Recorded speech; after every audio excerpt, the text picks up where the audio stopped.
Shalom, shalom. Bwana Yesu asifiwe. Ninawasalimu katika jina la Yesu Kristo. Siku njema tena, Bwana ametupa tafakari. Na tafakari yetu inatoka katika kitabu cha waraka wa kwanza wa Petro. Sura ni ile ya kwanza, mstari ni ule wa 3. Nasema, ahimidiwe Mungu Baba wa Bwana wetu Yesu Kristo, ambaye kwa rehema zake nyingi alituzaa mara ya pili, ili tupate tumaini lenye uzima kwa kufufuka kwake Yesu Kristo katika wafu.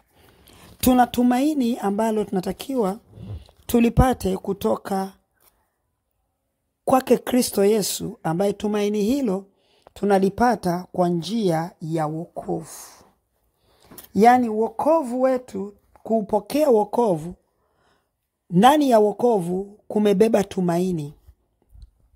Tumaini ambalo ndilo linalotuwezesha sisi sasa kuweza kuishi na kutembea katika zile kanuni ambazo ni zake Bwana, ambazo katika kanuni hizo ndio zinatuwezesha sisi kufikia hatua ya kuweza kumpendeza Mungu katika maisha yetu. Yako mambo mengi ambayo katika maisha yetu tunatamani kufika ama kuyafanya ama kuyaweza, lakini tunatakiwa kuwezeshwa na yeye ambaye ndiye Bwana, ambaye ndani yake ndiko kuliko beba wokovu, ambao kupitia wokovu huo tunafanikiwa, tunastawi, tunapata tumaini katika yeye. Anasema mstari wa 4, tupate na urithi usioharibika, usio na uchafu, usio nyauka, uliotunzwa mbinguni kwa ajili yenu. Ustawi, urithi ambao umetunzwa mbinguni na unabakia kukaa pale mbinguni, ili kwa yule anayempa Yesu maisha yake, ndio ustawi huo unaachiliwa kwake. Kwa hiyo sasa mtu anaanza kuishi kwa kurithi kule kutokuharibika. Baraka zake zinabeba kutokuharibika. Maisha yake yanabeba kutokuharibika. Ndio maana tunaambiwa kwamba katika kumpokea Kristo kama Bwana na Mwokozi wa maisha yako, tunavuka mautini. Maana yake tunahamishwa kwenye kuharibika, tunaingizwa kwenye kutokuharibika. Ili jambo limekaa kwa sura fulani ambaye nashindwa kulielezea sasa hivi kwa sababu muda wangu wa kulifafanua unanikatalia. Kwamba kule kuharibika ambako ndiko kuliko beba mwisho wa mwanadamu. Kwamba tunaishi hapa duniani tukiwa tuko safarini, tumeambiwa na tunafahamu. Lakini kuna mahali tunaelekea ambapo swali linakuja, ni wapi hapo nakoelekea? Na ninafikaje hapo? Sasa already kuna urithi ambao umeshawekwa kwa ajili yetu. Shetani kule ametengeneza wa kwake. Sisi huku kwa Mungu tumetengenezewa kwetu. Sasa kinachobakia hapa ni mimi sasa nafanyaje ili niweze kupata urithi huo usioharibika. Na urithi usioharibika lazima mimi kwanza nivae kutokuharibika. Kwamba nivae kutokuharibika, kwa maana sasa nikubali kuingia kwenye system ambayo imebeba uzima, na uzima hauko kwa njia nyingine yoyote wala hauko mahali kwingine isipokuwa kwa Kristo Yesu. Maana yeye ndio huo uzima. Alisema katika Yohana Mtakatifu sura ya 14 mstari ule wa 6 kwamba mimi ndimi njia, kweli na uzima. Kwamba yeye ndio uzima wetu, yeye ndio kweli yetu. Kwamba mtu hawezi kufika kwa Baba ila kwa njia ya yeye. Sasa kuvaa kutokuharibika ni kuruhusu uzima wa Kristo ukakaa ndani yangu.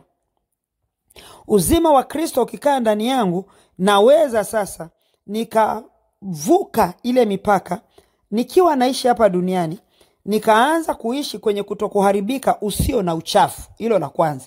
Kutokuharibika usio na uchafu. Kutokuharibika kusio na uchafu ni mimi kuhakikisha kwamba siliharibu hekalu la Mungu. Kwamba mimi nitambue kwanza mimi ni hekalu ambalo Mungu anakaa ndani yangu.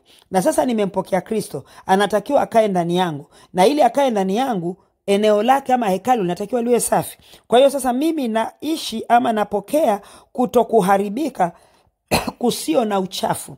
Kwa hiyo tayari hilo tunaliona, alafu kisha kusiko na kunyauka.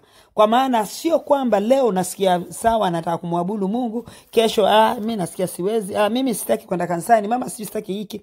La, mimi sasa hivi naweza. Mimi sasa sio hiyo. Ni kwamba tunatakiwa kusinyauke kule ndani, kubakie na ule unyevunyevu unaotokana na Roho Mtakatifu wa kuniweka mimi kuwa hai katika ulimwengu huo ambao na uishi mimi, ambaye ni wa kutokuharibika.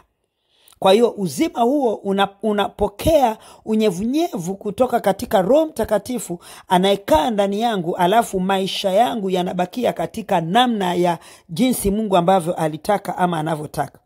Lakini pia napokea urithi usioharibika uliotunzwa. Jamani, chochote ukikitunza, yani chochote chenye thamani hutunzwa. Sasa wokovu wetu umebeba thamani, ndio maana unatunzwa. Baraka zetu zimebeba thamani, na ni thamani ambaye zilimgharimu Ibrahim, ambaye alisimamishwa kama baba wa imani. Na sasa kutunzwa kwake zikwamba zimehifadhiwa ili zinifikie mimi. Anasema kwenye Waefeso sura ile ya 1 mstari ule wa 3 ya kwamba atukuzwe Mungu Baba wa Bwana wetu Yesu Kristo, aliyetubariki kwa baraka zote za rohoni. Sasa baraka zote za rohoni kwa sababu zinatunzwa katika ulimwengu wake, na ili ziweze kunifikia mimi. Kwa hiyo mimi nitakuwa na rithi kutokuharibika. Maana hizo baraka zilizotunzwa kule kwake mikononi mwake Bwana kule mbinguni, zinaponifikia mimi zimebeba kutokuharibika ndani yake, maana zimetoka kwenye ufalme uliobeba uzima ndani yake, na zinapoingia ndani yangu hazitaweza kubeba kutokuharibika, ila ndani yangu kukiwa na kutokuharibika, ndio sasa zile baraka hazitabeba kutokuharibika, ila zitashindwa kufanya kitu. Kwa hiyo watu wengi wanaishi na baraka zilizo ndani yao ambazo wamezipokea katika ulimwengu wa roho, katika kile ambacho anasema kwamba ametubariki kwa baraka zote za roho, lakini baraka hizo zinashindwa kufunction, zinashindwa kujitokeza katika uhalisia wa ulimwengu wa damu na nyama, hata ziweze kubeba uhai wake wa uhalisia.